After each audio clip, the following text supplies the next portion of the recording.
Hello there and welcome to the new channel. Here to help you see the new you. My name is Carmine Ortega. Dennis Calamba. Jody Sama Moreno. This is Nato Agbayani. My name is Juan Lu. I'm Chino. I'm Trisha. This is Apple Manansada. This is Attorney Carlo Ibanez. This is Attorney Sheila Santiago. This is Angie. This is Argamid. My name is Dante Salama. This is Jesse Francis Rebustillo. I'm Dania Cunha. Mon Mendoza. I am Mapet Erhina. I'm Leo Bryan. Mike. Nice for beer. Sir Al Ian Barcelona. Marvin Salazar. This is Sunny Haldons. Heidi Lumainos. This is Ivan Jude. Patrick Geronimo. Alan Perez. My name is Erwin Ursua. Mine is Bob. My name is Lloyd Luna and this is Future. The Talk. Usapang Buti. Family Business. The Puppet Stories. After Shift. PNC Town Hall. YOLO. Marketplace. The Home Buyer. HR Hotline. Danny Art Show. Hotline. Foreign Affairs. COVID Stories. Awesome Day Show. Thank you. Money and More. Cybernext. Women at Work. Win Within. Port Project. The Big Picture.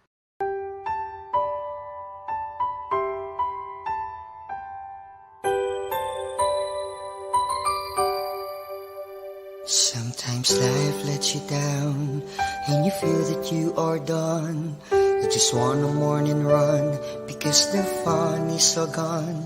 But sometimes life makes you proud when you look far and wide, when you leave the pain behind and see the brighter side.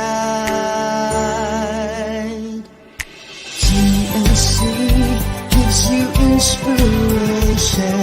TNC reignites your passion.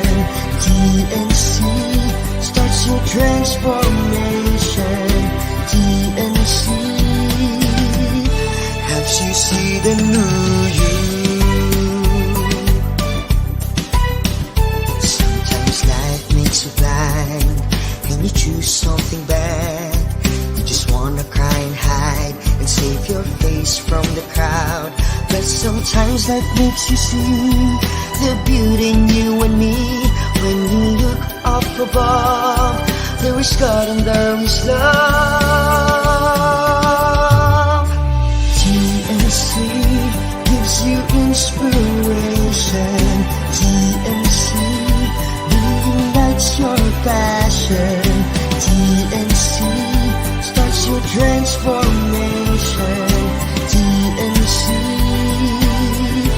helps you see the new. We're here to help you see the newness of life. We're here to help you feel your hope is so real. You got the power to see. We'll help you see the new you. TNC gives you inspiration. TNC reignites your passion. TNC starts your transformation. TNC helps you see the new you.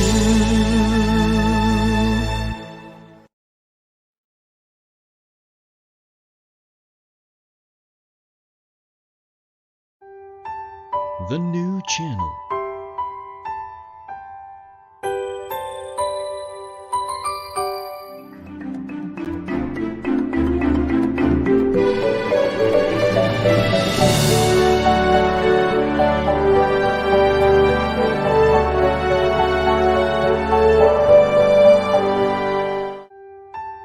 The new channel.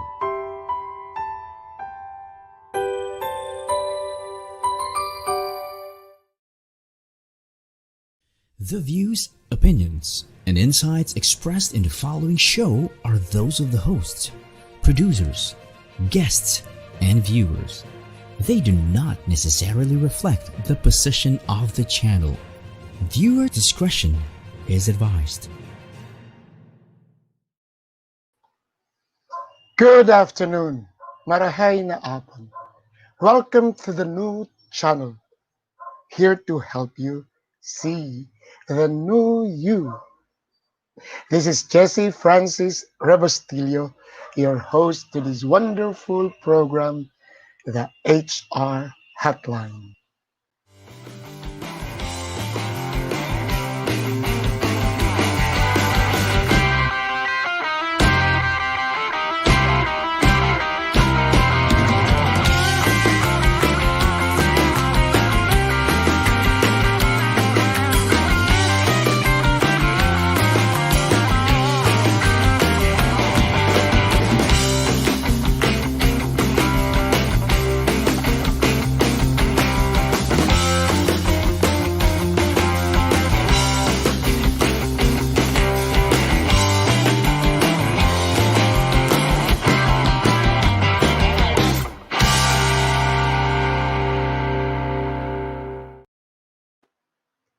Welcome to the HR Hotline. It's a wonderful day.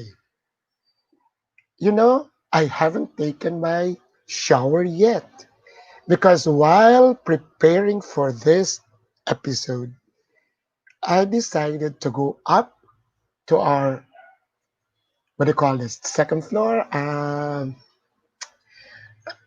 and to greet my upper room boys. And these are my dogs, my male dogs. A pug, a regular Maltese, a Shih Tzu, a, what do you call this, Japanese Spitz. 10 of them upstairs. Then I went down to my garden, greeted my plants. Then I was pondering, why are they in bloom? Why are my dogs scampering to greet me? Of course, those here downstairs or in the garage, I can always see them. Even with animals, even with plants, they have that desire to be recognized. And that is our topic for the day. My dear Juan, all my dogs are actually named after my relatives, my lolas and my lolas. My dear Juan, she's a regular Maltese beg. She's scampered that I hug him and carry him, and I sang a lullaby. And my bouncy pug was trying to get my attention. And I pet them, and I recognize them, and I tell them, I can hear your voice. And they wag their tail. Then I go to my garden. I went to my garden, then talk to my plants. I don't have any mental issue, but you know, just like my Lola, I talk to my plants. And they were at bloom. And I was, again, maybe the plants were telling me, because you care for us, I am paying you back with my blooms. I have a big garden. It looks like the Tagaytay. And I would like it to be just like, very similar to, what do you call this, the Impressionist painter. I don't like the very, what do you call this, organized. It looks like a mini forest, but you can see from among the verdant growth, a beauty. In Bicol, we have that ano daw itong sagugon. Then, I have lots of them. Then I can always remember, I forget already the poem. Anybody who is watching us, Maricor, can you help me? What is that poem? The violet from a Moses stone, half hidden from the eye, when I was in high school. But my point is, recognition. That is our topic for the day. Then I can still remember, I will brag a little, from grade 1. Yes, because when I was in the kinder, I was not able to finish it because I was always crying. I was always crying. But they recognized me as one of the lambs. And after that, I did not finish my kindergarten. Every time that I see my mom, I would like to go home already. Maybe I was the first one to really appreciate studying or working from home. Anyway, I told you already that I got my scholarship in that public school, Albay Central School, because of a poem. Oh, look at the moon. It was shining up there. Oh, mommy, it looks like a lamp in the air. And then Mayor Los Baños gave me a scholarship, a 10 peso scholarship. All my siblings are studying in the private schools because I won and I got the scholarship. I was in public school, but it was great. That is why I'm different from them. So I started grade 1 up to grade 6. I really am so excited with the recognition day because I will brag, I am always the valedictorian. Then came high school. Then came college. Of course, it was something that compelled me to compete with my own self. Early from the start, I was not really competing with anybody. That was taught by my mom. She has that scepter. We benchmark, but we don't compete. I was competing with myself, and that the motivation was that of the recognition. I have to be honest. The feeling of euphoria, the feeling of the rush of the adrenaline when you are on the stage and you're recognized. And we had it because my lolo used to have our, what he calls jamming. So I played the piano, sometimes the cello. And then you get recognized for being good. Then I brought that to work. Why do people, employees, and organizations would like to be recognized? We'll ask that from our guest. She's a subject matter expert. What are the bases? Of course, every one of us has a favorite son or daughter. How do you recognize it? Are you recognizing your husband or your wife for the good things that they are doing? Or how do God recognizes us? Or how do we recognize the blessings coming from heaven? Ay, lumalim yung usapan natin. So recognition should be a part of our life. It is actually an inspiration. It causes good morale. Recognition gives us that feeling that we are fulfilled, that we have done something good. Can we ask all those who are a little bit many already? Can we ask all those listening to us now to post in your life up to now, what were those recognitions that you received and you're proud of? You would like to know that. Maricor, can you share with us? Manaycho Lita Esplana Interlock, can you share with us anything that you got a recognition and you felt so good because there was a recognition? I'm waiting for other friends to come in. So, ladies and gentlemen, let me introduce our guest today. She's just like me. She is very much involved in the church in Bacoor. She is a lector and of Our Lady of Fatima in Bacood. Then I vicarial regent of the Daughters of Mary, Immaculate Mary. Then previously, she was the president of the Integrated Inter-Resources Management. But you know, she's a friend. We have been friends for decades.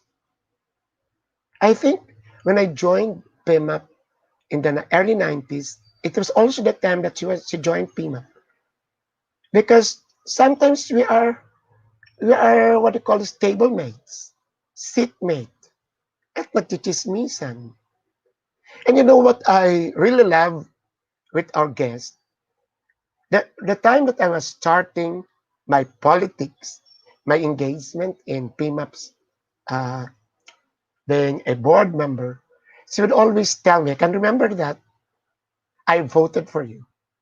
And she's so authentic and sincere and transparent that she tells me if she likes me, what I did, and if she doesn't want what I did. The last time that I remember, when there was an event years ago, we were seated together and she was telling me, and I can still recall, she was with her husband and a daughter, man. She's now, she used to be the treasurer of PMAP, that's a People Management Association of the Philippines, and she's now, for the longest time, she was actually very much engaged with the PMAP Awards, PMAP Awards. And then she's now, again, a trustee and in charge of PMAP Awards. Ladies and gentlemen, let us welcome Virgie Mendoza. Hi, Jessie. Hello, Ma'am Virgie. I've been inviting you for 2 months already, and this is the only time that you are available. Oh, kasi Remember? very busy talaga. Yes, yes. Okay. With the little profile that you sent me, I it's wonderful that you are actually serving two parishes, one in Bacoad and one in Loreto. Well, it's yeah, because my being a vicarial regent is also serving the vicariate of Our Lady of Loreto. I Excuse me. see. I see. So very, very similar to me. You know, we are in the pandemic, and sometimes I do a dalaw because I don't want to join the masses, but I still continue decorating the altar of Our Lady of Remedies in Malate. Very good. Wow, that's Okay. great. Okay. Now, uh, congratulations again because you are again in the a member of the board of trustees of PMAP. Tell us, when is your induction? Well, our induction will be on Wednesday during after the Oh, GMM. That's on January 27. I see. So at this point, may we invite, because after this is a live streaming show. We are going to this is actually shared, and I'm very sure at nighttime I can see that there is a community watching the episodes. So all those who are going to view, if you're a PMAP member, if not, join PMAP, and if you're a PMAP member, join us on that 27th, that's Wednesday, in the afternoon, Yeah, because from 1 o'clock, 1 o'clock to 3 o'clock. I'm very sure there are invited guests, and there will be Yeah, a learning session first before the induction. And that is yeah. usually what we do. Okay. You heard my introduction, and it was a little bit deep, because the question is, why is it that people are actually there is that desire to be recognized, and then of course, yes, it is a behavioral, it is something that is uh, good for your morale. But let us go to the corporate world. Okay. Why is it you think, Virgie, there Oo. is that impetus and need for employees to be recognized or organizations to be recognized?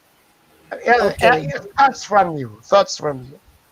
All right, Jesse. First of all, I'd like to congratulate you for all your achievements since your childhood up to now. No, actually, actually, you have always been recognized in PMAP, no, as one of the pillars in the organization, and you've contributed a lot to PMAP in terms of the advancement of the profession, and for that, I congratulate you.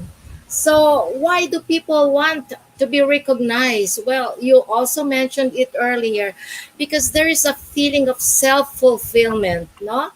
Realizing that you have contributed to the success of the business, the success, and then the welfare of the employees. That's something different. So, the joy that you feel in fulfilling, and then you develop your self confidence more and more. You gain the respect of people towards you. So all of those are actually psychological rewards that we can say. But it depends, Virgie, who recognizes you. That's Yeah. the reality to be recognized. Because we have here a post from Maricor Militante, and she's telling us recognition from mom and dad. That's true.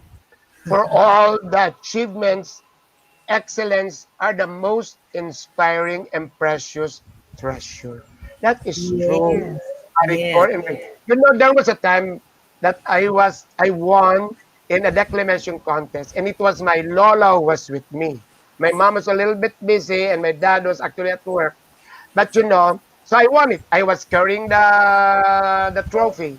But I think you're right, Maricor. The best recognition is when you go home and then your mom embraces you and your dad tells you that he's proud of you. That Yes. is Yes. that is right. So let us go to the next stage. That is the why. So how do you do this? How do you recognize? How do you reward? And how do you award? Before we go to the Okay. basics. Okay. All right. So let's go to the awards program of PMAP. Okay. Because we give due recognition for the excellence, no, of the companies and the people who advance the HR profession. So actually, we have different kinds of awards that we give. We have the Employer of the Year, the People Manager of the Year, People Program of the Year, and let me share with you the evolution of all these awards, no? Yes, please. Yes, please. Okay, is it okay? So at first, really, we started giving the Employer of the Year award in 1977, and the first recipient was Ayala Corporation. After that, we realized that, wait, who is contributing to the success of this company? Isn't it the people manager? Because she or he is a strategic partner of the business. So he takes care of people engagement, people welfare, and how people can contribute to the success of the corporation. So we came up with the people manager of the year. So there are criteria actually in determining who is the best recipient of that award. And then after the people manager of the year, we thought, how did she attain or achieve that award? No, she must have done something. So we thought of coming up with the people program of the year. No, so the people program of the year must be really something that is pioneering, innovative, and has an impact. So for that people of the year, we thought of giving an award per category, so it doesn't necessarily mean that the company will have a total people program in order to receive the award. So we give a people program award to, for example, compensation. So who introduced some innovations in the compensation, in people engagement, in training and development, in OD. So all of those, we accept nominations and we review. Okay, and then after the people program of the year, that was just being given to corporations, private corporations, we thought of also including the public. So we started giving awards to mayors who have really excelled in their role as the administrators of their city.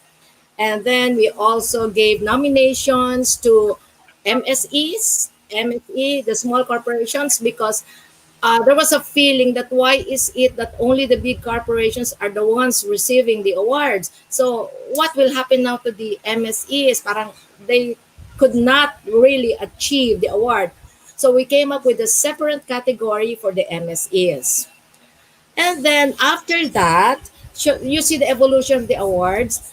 After that, we thought that since there are 29 chapters, PMAP chapters all over the country, we thought that why not give regional awards, no, for Luzon, Visayas, and Mindanao. In this manner, we will be more enticing the chapters to collaborate with us, no, to engage in that awards program. So the chapters started to seek nominations for the awards that we have cited, and it was kind of successful. So we started visiting the different companies in the regions. And after giving the award to this, they now compete for the national awards. So meron na tayong regional and then we have the national awards. Very Okay. good. That was implemented in 2018. After that, we came up with a Gawad Makatao Award because again, we realized that let's not confine ourselves to employers or employees, but to people who also serve, no, mga civic action, mga civic services of people to the community. Yan, dyan naman yan. And now we are also tying up with Rotary Club of Manila. Actually, the Rotary Club requested us to conduct the assessments for the tower. So what do we mean by tower? It's the top outstanding workers in the Republic. So this is for the blue collar and the white collar jobs. Ganyan, nag-evolve na yan ng nag-evolve. But right now, we are trying to revisit the criteria for all those categories. Yes. Because it seems na sobrang nang nanganak and it is so detailed already. Because my question is, chicken and an egg. Should someone be aware that there is an award and you try to cut and be able to what do you call this? Reach the criteria set so that you will be recognized, or should somebody just work and feel excellence, then somebody will really recognize you for that. My analogy is this: should somebody who is actually beautiful really train, really do some face changes or whatever, and then be recognized as a Miss Universe, or will somebody just stay as she is and be as she is and then really work excellently, perform excellently, then the award-winning body will recognize and presto, you get the award. What are your thoughts on this? Actually, Jesse, there's a big difference if you publicly honor a company or individual because they serve as role models. And through their sharing of their business practices, experiences, and then sharing of their programs, the other members now get to learn from them. So it's something they can benchmark, they can actually emulate, they can actually emulate. Not copy, but actually be inspired of doing similar thing. Yes, precisely. So they are helping also in the advancement of the human resource profession. Kasi kung nandun ka lang, you're just there, confined in your little area, how can you now share your expertise to other people? O, di ba, your business practices, which are very important. Which is why you need some nominations for the awards. Because my question is how? How is somebody, say, from the distant, far-flung Cotabato, or from the distant Bicol region, and then they're doing good, they're doing excellently, they recognize. So this is what you mean by that they must be able to expose it, or somebody should recommend them that they should be given recognition. Yes, actually nomination is open to all. So anyone can nominate a company or an individual, and there can also be self-nomination. We accept self-nomination. Kaya lang, sometimes they're so humble that they wouldn't want to nominate themselves, no? But it's free, everyone. So we give a timetable for people to submit their nominations to us. But you know, Virgie, I would like really to go to the root. You must be doing something that is good. Yes. You don't just have to nominate yourself. You just have to say that I am beautiful. Similarly to the last Miss Universe, there were a lot of people that when they did that win, they felt so bitter, and then as if they claim that they should have won, diba? Dapat siguro the root is you must be doing something good so that you would like to be recognized for doing it. Oo. Diba ganun?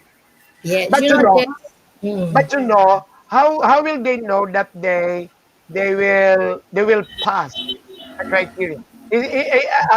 Are the criteria or the areas that they should be competing on known? Clear ba yun na these are the Yes, areas? yes, yes. Yes, of course, because when they start to get nominated, we already send them the nomination forms for them to fill up. So in that nomination form, we already set the criteria. So like for example, if you're vying for the Employer of the Year award, so what are the criteria? Line management and HR partnership, performance focus, leadership approaches, people engagement. So yon, we have a series of questions that they will have to fill up. No, but that's not enough, Jesse, because the process is so rigorous, no? It is really no taint of you cannot say anything that there is bias or favoritism. So it's actually we start from the very beginning with a paper review. So each we have actually 5 assessors or 6 assessors for that matter. And then the papers that are submitted to us are actually being reviewed individually first, paper review first by the assessors. Then we meet together as a group and then discuss. Each one will say her observations about a certain company or an individual. We agree to disagree, and then we try to see which really is outstanding in that performance of the company or the individual.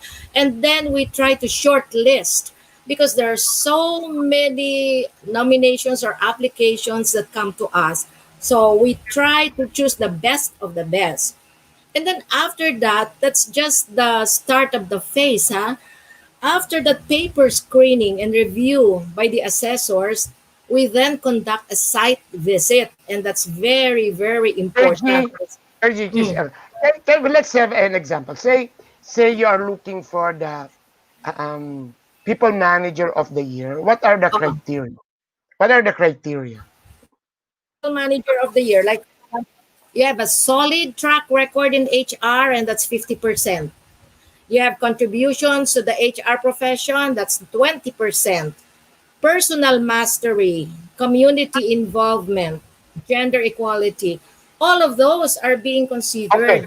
So you have criteria and you have percentages, and then there are what yes. called assessors. So what is Yes. within that? How can you say that? See, they gave that you have this track record. How can you say if the track record is excellent or not? Because you can just place there a long list wherein you just can be a assistant, you are just assisting a member compared to somebody who's really a lead or no. Yes. So how do you look into that? How do you look into excellence? How do you compare one after the other? So she must present some innovative ideas or practices, no? It is something that's unique. She is someone that you can really call for the way I'm talking of the personnel manager of the year. Huh? She's someone that you can really recognize as authoritative on the topic. Like even if in his sleep, if you invite him to talk on a certain function in the HR, he can readily answer you. And then he has a significant contribution which creates an impact in the success of the business. So, I see. pioneering, impactful, yan, innovative. Okay, and there are assessors who look into this. Yes. And then, as I mentioned earlier, we conduct site visits, and that's very, very important because it's there that we really see the facts, we find the facts. I'll cite to you one example, Jessie. Kasi in that site visit, what do we do? First, a presentation is done by top management. No less than the president makes a presentation about their business, their programs, their practices, their etc. And then after interviewing this top management, we then interview the managers, no? Managers to validate if the top management, what the top management presented to us are true. And then after the managers, we still go down and interview the rank and file. If there is a union, we interview the union to make sure, again, to validate that what top management and managers have presented are really truthful, and that's really what's happening in the company. So I'll cite to you one example, Jesse. In one of our interviews, we asked top management, have you ever had a case of sexual harassment? So that was our question. And the answer to us was, of course, oh, no, no, of course, we don't have one. Sabi nilang ganun, there's no such thing in this company. When we started interviewing employees at random, kasi we don't allow them to choose whom to interview. So at random, we tell them, okay, this is the list of names of the employees. So we check, and then they come for our interview. You know what? In that very interview with the rank and file employee, she started crying. And she said that she was a victim of sexual harassment. So kaya ganun yun. That's very, very important. And then our assessment of our group is not enough, kasi after our group has made all the necessary interviews and assessments, we have now the board of judges. This board of judges come from different sectors. Someone is coming from PMAP, other one from religious organization, another one from the government, another one from the academe, from, for example, from Rotary or other organizations. So it's actually a mix. So we do not only rely on the people managers or members of PMAP. So these judges, again, go through the series of what we have done to validate also our assessments. And then they start interviewing again the top management, the managers, the rank and file, and they come up with their final decision.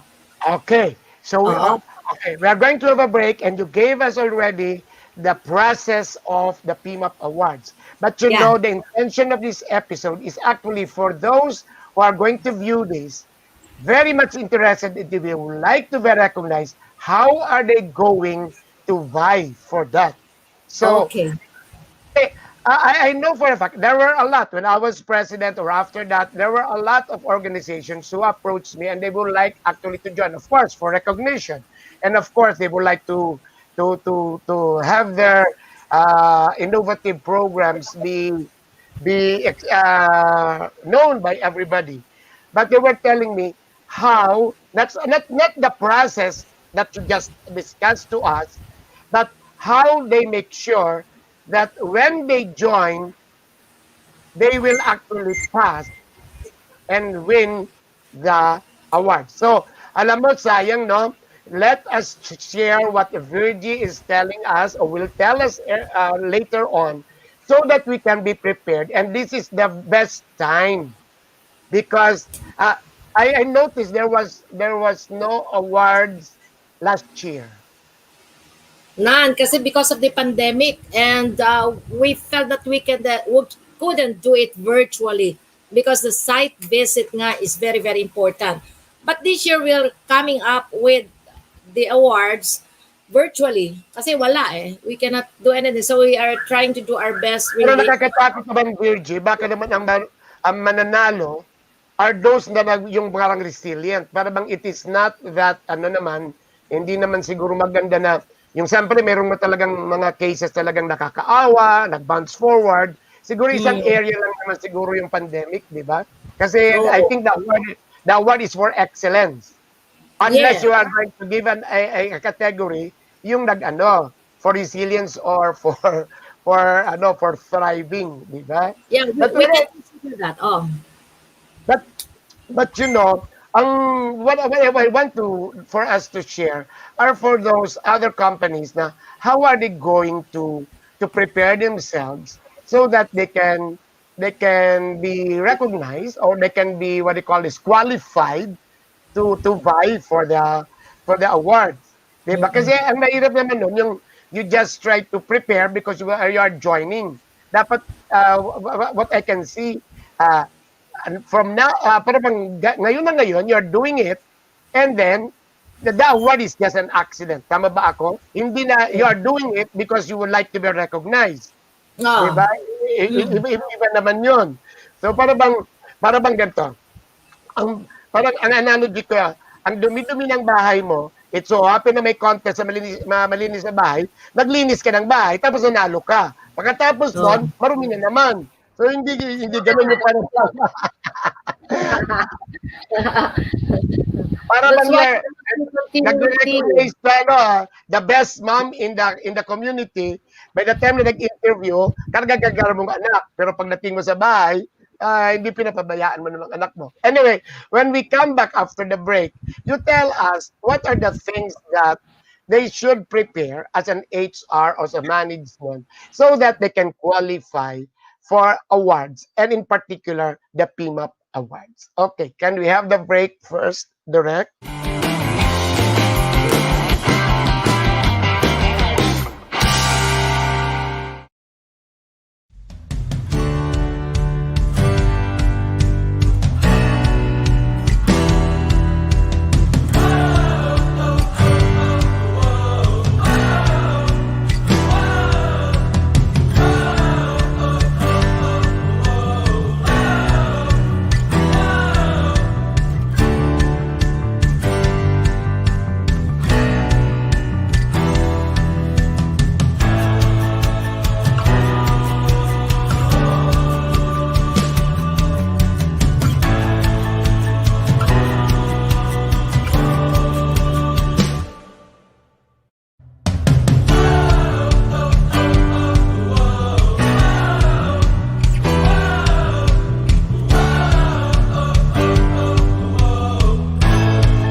Direct, and we have the poster wherein we have all the shows of the new channel so that I can invite them to visit the page of the new channel, that is TNC, and watch the various shows from the big picture to the mental shift. And these are wonderful shows, engaging shows. And what is wonderful with the new channel live stream shows, you can watch it in your gadgets. So even if you're gardening, you can watch it from your cell phones. Okay, then can we also have two posters that I sent you. One is from PMAP. What is posted here are the PMAP training calendars. You know, I am one of the trainers in PMAP, and you can enroll. And this is high time that you're in the pandemic, and it is high time that you are actually at the distance learning. It's nice that you have to improve yourself. Improvement, Kaizen. And you may not know it, you will be recognized, you will be rewarded, and you will be awarded. So it starts by your training. I will discuss it later on. Then also from ECOP, I have next week a webinar on implementing effective succession planning program. But you know, I understand it's already full because I told them that I can only accommodate only up to 30. If you're interested, you can PM me and I can do this. Somebody from Bicol just PM me last night that she would like, and I think she's going to invite me to do it for them. This is a government agency. And it is nice now that you have to do this. It's high time that while you are reducing your workforce, trying to have your business continuity, HR role or management, actually this is a management function, try to see who will be your successors. Earlier, I had a nice conversation chat with Lloyd and Femery, and we're talking about the new ways of doing HR. And this is actually renting talents. But even then, you must be able to build your successors. Anyway, let's go back to Virgie and discuss how can PMAP members, how can organizations and prepare themselves that they can be comfortable and confident that they are recognized. I will start, Virgie. Siguro training, kasi I mentioned that earlier. Yes. Training. Diba? How can you glean, how can you see that there is actually honest and sincere training in those that are joining the awards, the competition? Naamoy ba yan? Oo. Ganito yun actually, Jessie, we require the winners, the recipients of the awards, to conduct a sharing program, so they can share their best practices openly, publicly, so that people can emulate their programs and practices. Kasi paano malalaman ngayon itong mga tao if they are really making good, So they have to benchmark with these best corporations. And then they've got to be actively participating in PMAP. They've got to network, especially in their industry grouping. So tanong-tanong sila, what is it? Kasi unfortunately, some people and companies feel that they already have the best programs and they have the best engagement activities for their employees. But come to think of it, when they are compared now with other companies and individuals, they actually did not stand out. So what is it that makes you stand out? So you have to benchmark. Then attend trainings, attend mga activities, mga latest in technology. Can you, by the way, JP is here. Shout out now, JP is watching you from New York, Cubao. Nandito. And then si June Sally is also viewing us. Pero ang ano ko lang, it's Virgie. In your assessment, nakikita mo ba kung hilaw ang training ng, is there a training component in the company? Para ba di bang nag-join tapos kitang-kita mo na the company is not actually, they don't have a set training program or learning and development program? Nakikita ba yun? Oo. Yeah, kitang-kita mo sa employee engagement. Makikita mo, is there a change in the attitude of the employee? Is there a change in the culture in the company? Tapos, hindi ba, meron tayong mga feedback actually when somebody conducts a training, we have an after-training feedback. So we see there if it's effective. But kasi tayo, mababait tayo, we just rate very good, excellent, ganyan. But let's see at the actual performance after the training. Do you see significant improvement in the performance of the people? So, ano ba, dati ba she is frequently absenting himself? Or parati ba siyang latecomer? Or parati ba siyang mareklamo? Or ganyan. But after the training, she has changed his mindset and now begins more cooperative. Yon. It means it's really integrated at tinitingnan mo talaga the full gamut of from performance, they have to be excellent, and then that affects the team down to their leaders at the attitude. So do you follow the Baldridge wherein the people, marketing, finance, nakikita rin ba yun?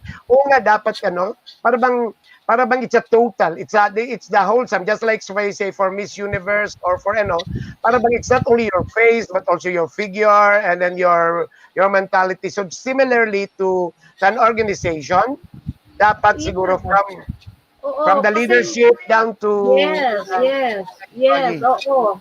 Especially the change in the culture and the environment. Kung nakikita mong hindi pala maganda ang kultura dito and after attending the training, there's a realization that we've got to improve, di ba?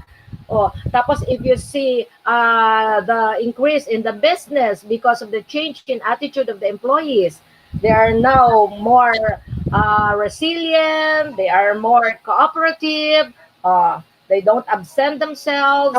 So let me see. Let's start with the people program. So that doesn't mean that you have a good program, but you're losing.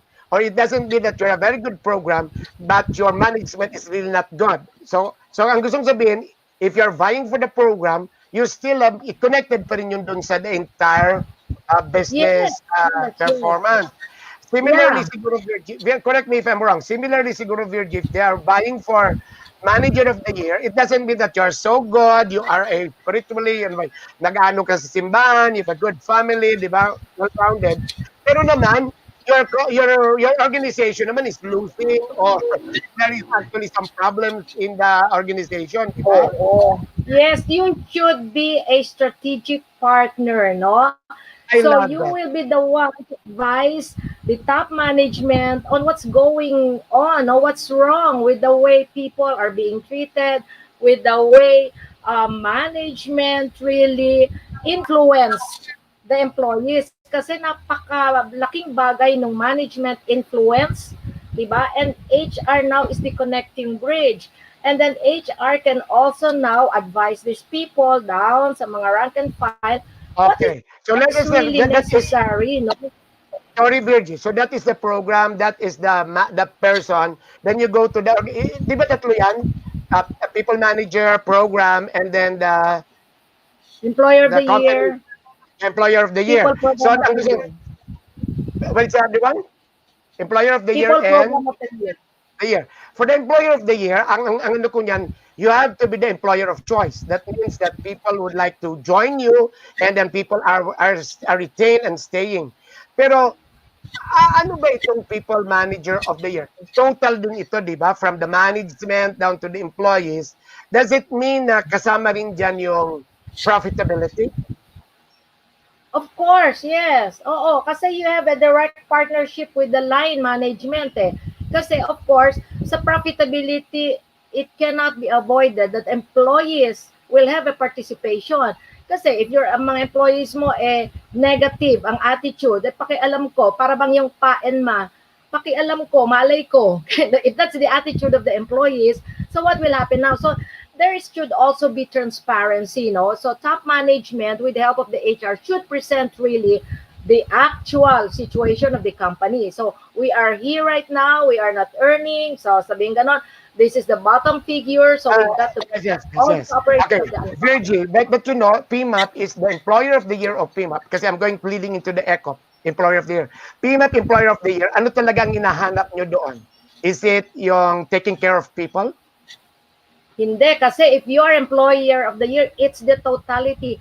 How you perform your role as a business in relation to all the stakeholders.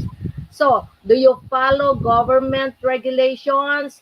Do you pay the SSS benefits of your employees?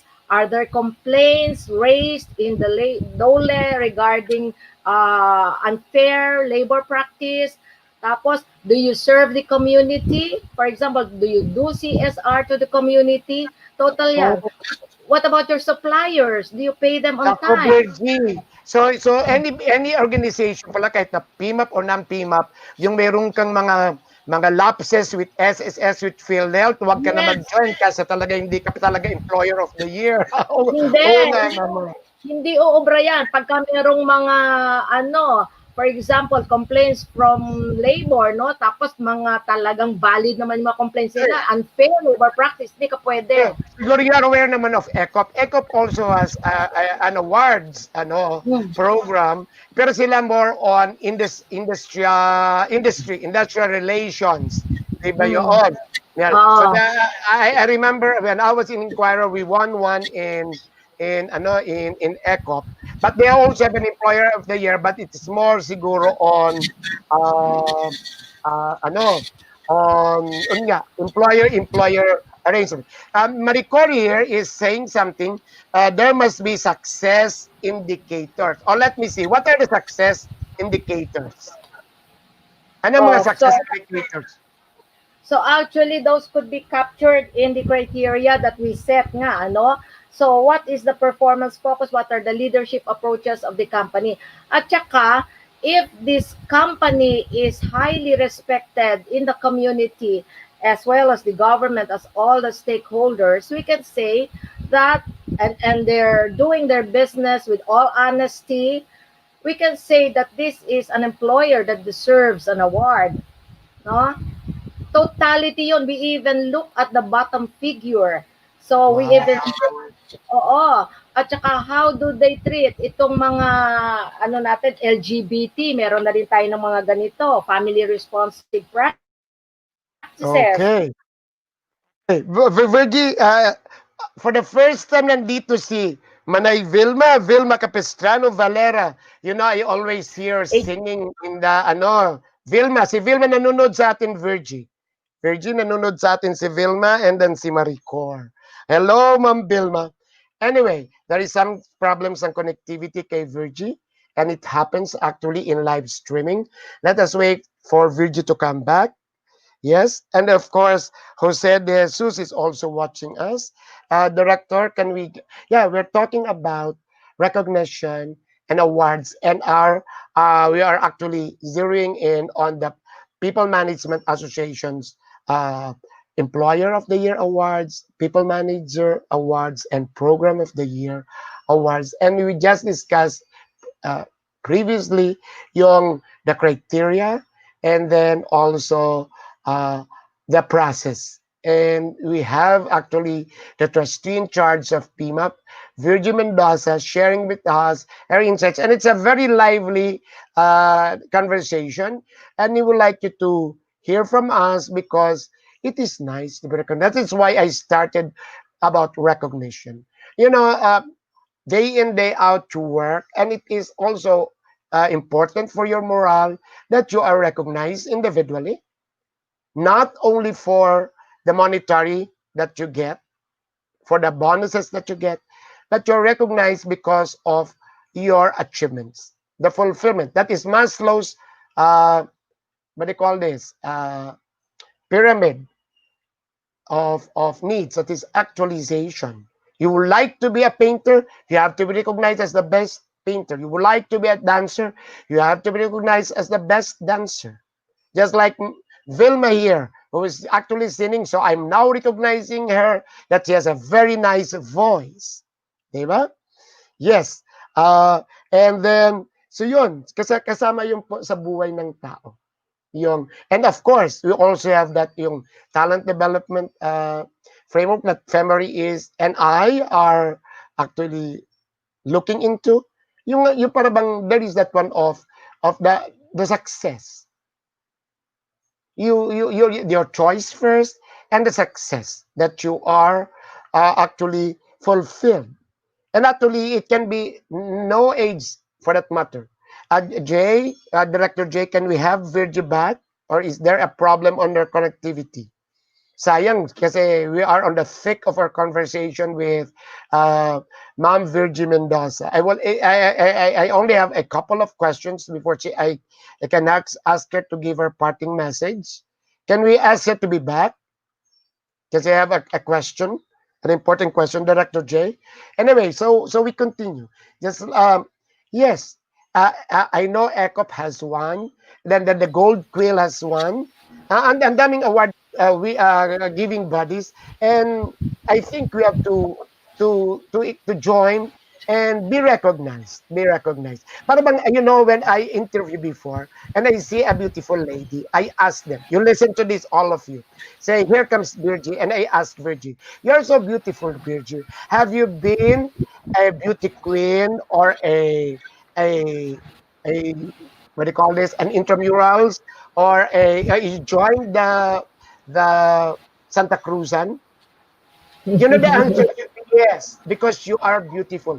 Because I will tell her, I have some doubts if there is a beautiful lady applying, and she will not tell me that she did not join a Santa Cruzan, neither the incomes beauty queen or what they call this, a beauty contest. Beautiful. Now, if there is somebody who's so articulate and so malalim, then I'll ask her, have you joined declamation contest? Were you recognized for your, are you, and then she will say, no, there is something wrong. Similarly to boys, at a tall boy, I would like to ask him, kasi the competency, and to your physical. You are tall, have you joined basketball teams? And you know, if the answer is no, sir, I joined a valuable team, ay alam ka na. That's a joke. So similarly, ang tanong ko na sa iyo, Virgie, are there, ano ba they call this, entries or nominated or nag-join na para bang you deem that they were not actually aligned to what they are competing? May bang nangyari? Yes, maraming ganyan kasi sometimes they're very good in just writing pero in reality hindi. So we really, hinihimay namin talaga yan. That happens. So what do you do kung ganon? Well, after the team deliberation, we decide on making the short list. Tanggal na sila. Ay, may sagot nandito si Grace Moniz de Sena. Sabi niya, Jessie never misses on the beauty question. I'm very sure si Grace, kung tanungin mo, Grace, have you ever been a beauty queen? I'm very sure the answer is yes. And I will take her, kasi that is an affirmation. Jessie, about beauty naging Miss Golden Jubilee ako. Sa Our Lady of Fatima Parish. The point, Virgie, is that your competence, you have to, makikita yung competency mo with that question, di ba? It is actually a confirmation kung talagang what you're claiming, may somebody recognized it. Okay. Now, tell me, that is the last question before I ask you to do your parting message. Sino-sino, in your recollection, sino-sino na, in the categories you start with the program, and then the people manager, and then the employer. Sino-sino, give me the top 3 or top 4 in your mind so that they will see kung talagang I will see kung totoo talaga. Ako ang kontrapelo. So, give me the first mga programs. Can you recall any? Kahit hindi yung recent, kahit noon. Programs of the year. Yung nabigyan namin. For example, do I have to cite the name of the company? Kasi yes. Nanalo naman sila. Nanalo na sila eh. Oo. For example, Rustan Supermarket noon in 2018 they won. Kasi you know what? It's for their people engagement.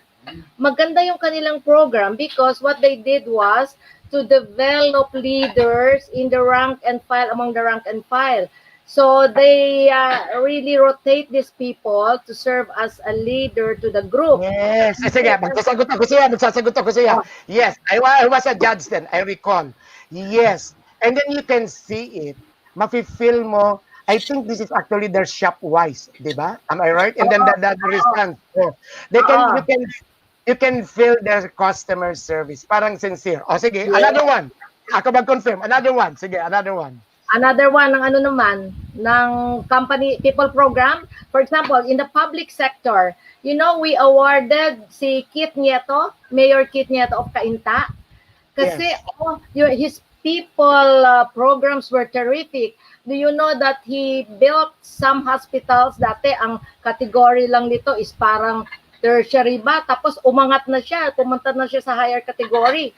And then kanilang mga, yung sa kidney, yung mga dialysis are all given for free to the constituents.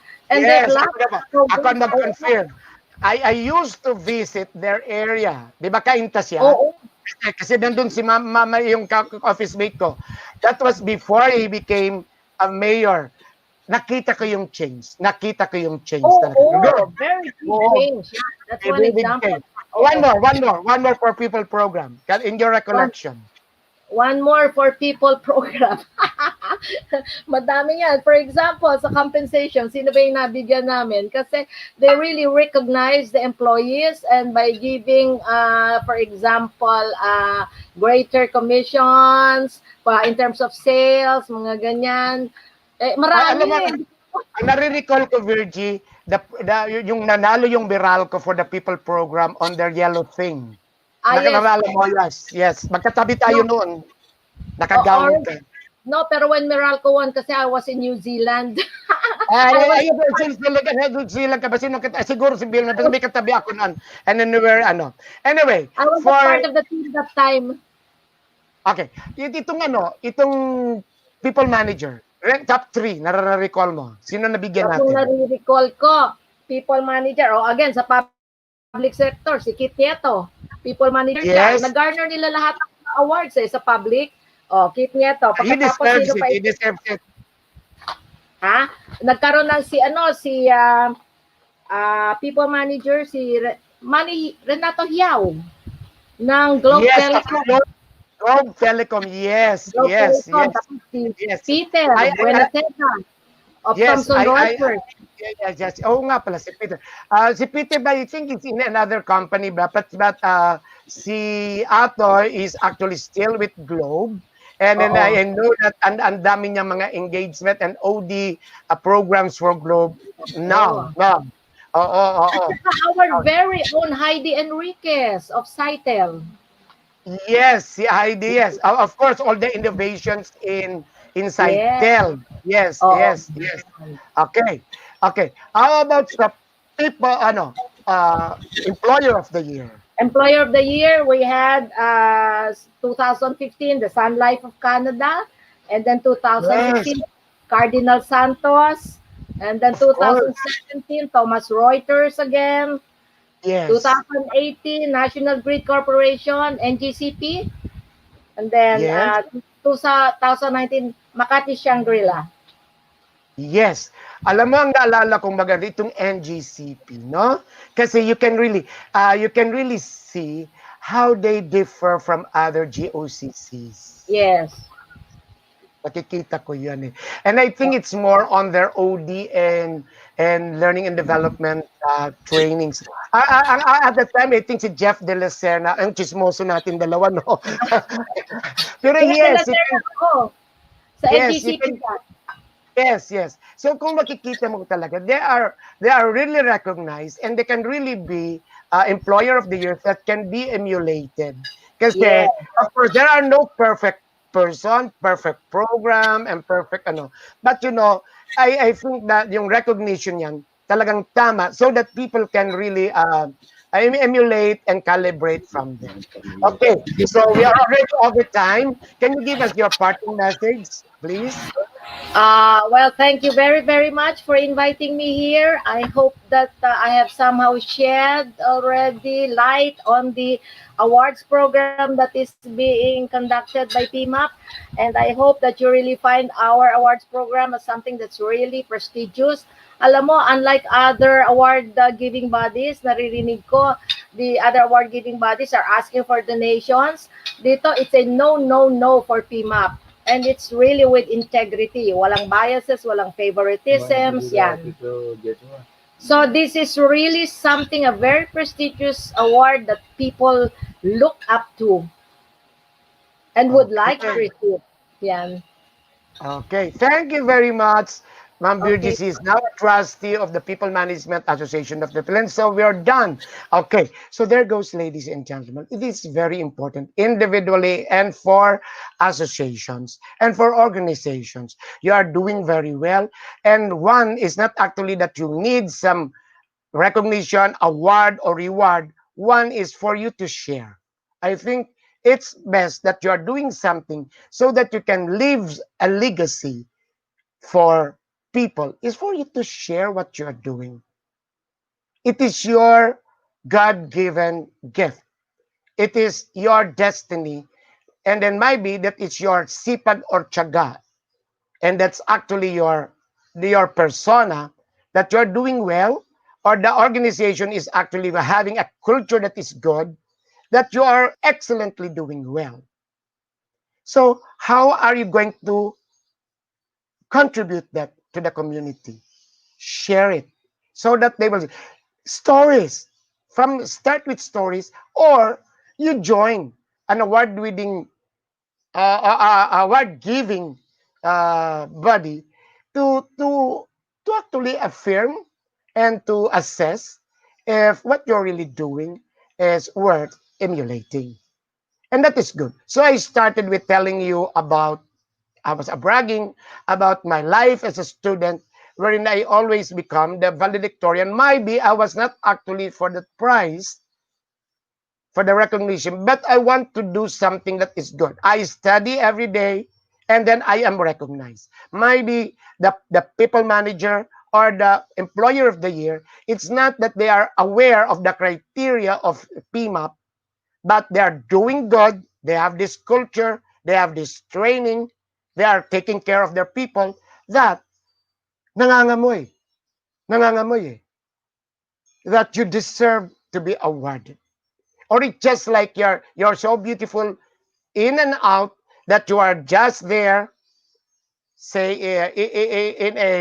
in a store, and then a talent scout sees you and then asks you to be a model, to be a contestant.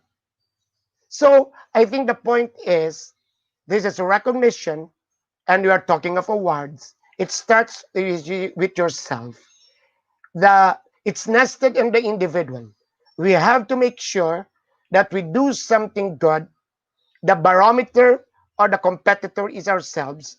We have to continue honing our skills, making you perfect. Then I think you don't even have to join. People will recognize you. People will recognize you that you are doing good. And that is the best. I love what Maricourt posted earlier. The best recognition are from your family, and that means success. You know what is worst is, you are recognized as the best employee. You are recognized as the president, but you are not really being loved at home. They don't actually appreciate what you are doing. That is the worst that can happen. You know, I really am perfecting it. I have been president, chairman of associations. I have been doing a lot that I can sense it. Just like what I was a little bit romantic earlier. My flowers are blooming for me, and my dogs are scampering, needing my hug. So that is actually recognition. It actually inspires and affects our morale, our confidence. It has to be rewarded, and we deserve to be awarded. But the point is, it has to be nested in you. That you really happy, that you bring it back to God, the glory to God, because you're actually performing what has been destined for you. Diyos mabalos po, ito si Jessie Francis Rebustillo.